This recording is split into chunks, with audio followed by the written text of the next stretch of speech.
Ассалому алайкум дӯстон, хушомадем ба шабакаи мо. Дар навори имрӯза оиди тозатарин ва беҳтарин хабарҳо аз ҷаҳони ММА гап мезанем. Лайкро зер кунед, мо боша наворро оғоз мекунем.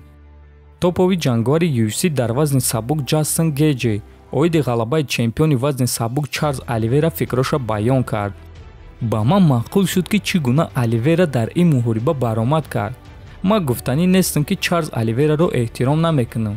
Акнун ӯ чемпиони бебаҳс аст ва ман бесаброна интизорам ки бо ӯ муҳориба гузаронам. Дар ин муҳориба ман конкурентро дидам, ман ҷанговарро дидам ва акнун ман чеҳраи ӯро шикастан мехоҳам. Чарлз зарбаҳои зиёд сар медиҳад. Барои ҳамин ӯ бояд дуо кунад ки маро нафасгир кунад пеш аз оне ки зарбаҳои ман ба ӯ расанд. Мебинем ки чӣ гап мешавад агар ки ӯ зарбаҳои маро сар диҳад.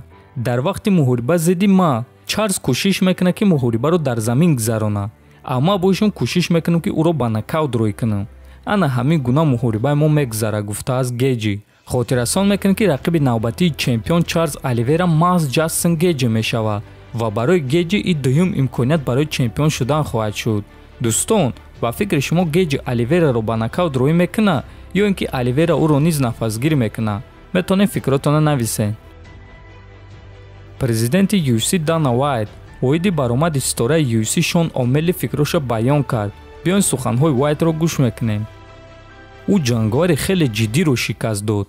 Пайва ҷангвари хеле сахт аст ва Омели боз ғалабаи дурахшон ба даст овард. Вақте ки мо бо ӯ суҳбат мекунем, ӯ ду чизро хотиррасон мекунад. ӯ пули зиёд ва бо рақибони дар сатҳи баландбуда ҷангидан мехоҳад ва фикр мекунем ки акнун мо бояд ба ӯ рақибони шавқовар пайдо карда маблағи зиёд диҳем, гуфтааст Вайт.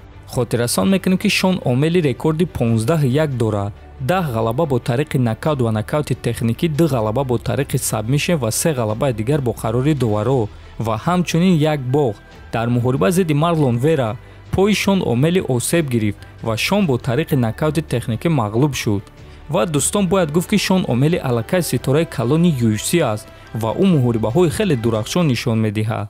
Аз ҳамин сабаб мухлисони ӯ хеле зиёданд. Масалан, барои муқоиса мегирем дӯстон, дар Инстаграм подписчикои Шон Омели аз 2 миллион зиёданд. Аз Чарлз Оливейра боша 1 миллион 600 ҳазор аст, дар ҳоле ки Оливейра чемпион аст. Боз масалан чемпиони вазни онҳо Алҷамин Стерлингро мегирем ки ҳамагӣ 348 ҳазор подписчик дорад. Яъне дӯстон гуфтанем ки айни замон Шон Омели ситораи калони вазни 61 килограмм аст ва дар гирди ӯ хайпи хеле калон аст ва акнун ӯро муҳорибаҳои калон ва санҷишҳои ҷиддӣ интизор аст. Ба фикри шумо дӯстон, Шон Омели чемпиони UFC шуда метавонад ё не? Фикротонро нависед. Дӯстон, як хабари беҳтарин барои мухлисони тоҷик. Президенти ташкилоти Eagle FC Шамил Завуров дар суҳбат бо журналистҳо хабар дод ки бо варзигари тоҷик Лоиқ Раҷабов шартнома бастанд ва акнун Лоиқ Раҷабов муҳорибаи навбатии худро дар ташкилоти Eagle FC моҳи январ дар турнири Eagle FC 44 мегузаронад. Завуров номи рақиби Лоиқро нагуфт, аммо ваъда дод ки рӯзҳои наздик эълон мекунанд. Хотиррасон мекунем ки турнири Eagle FC 44 дар шаҳри Майами, Амрико баргузор мегардад ва дар он бисёри ҷангварони хориҷӣ, ситораҳои пешинаи UFC, чемпионҳои пешинаи UFC баромад мекунанд. ҳамчунин ногуфта намонад ки худи Лоиқ Раҷабов дар интервюи охирони худ гуфта буд ки барои бо UFC шартнома бастан бояд ки дар ягон ташкилот муҳориба гузаронда ғалаба ба даст биёрад ва шояд ки аз ҳамин сабаб ӯ дар ташкилоти Eagle FC муҳориба гузарондан мехоҳад. ҳамчунин дӯстон, Лоиқ гуфта буд ки агар дигар ташкилотҳо пешниҳодҳои хубтар кунанд, пас метавонад ки ба он ҷо равад. Барои ҳамин акнун муҳорибаи ӯро моҳи январ дар Майами дар турнири Eagle FC интизор мешавем ва баъд ҳамааш маълум хоҳад шуд. мо ба Лоиқ бурборӣ хоҳонем.